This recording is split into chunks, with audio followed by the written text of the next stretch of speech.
सुन्दर अनुहार र सुन्दर मन्दिरको पुजारी भएर के गर्ने?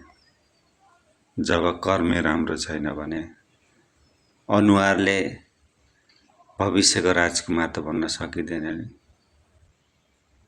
त्यही भएर के बर्मा बाबा समान एक दिन, एक घन्टा अथवा एक सेकेन्ड पनि हामी त्यस्तो सङ्कल्प बाबालाई याद गर्न सकेका छौँ त? के त हामी कर्मातीत अवस्था बन्न सकेका छौँ त? के त बाबाले दिएको श्रीमतलाई हामीले फलो गर्न सकेका छौँ त? त्यही भएर सबैभन्दा ठुलो कर्म हो। बाबा जस्तै सुन्दर बाबाको अनुहार नभए पनि यो विश्वको लागि बाबा एउटा सुन्दर अनुहारको भाइब्रेसन गराउनुहुन्छ। त्यही भएर चेहराको सुन्दरता होइन, कर्मको सुन्दरतालाई अगाडि बढाउँ र आफ्नो भाग्य बनाऊ। ओम शान्ति।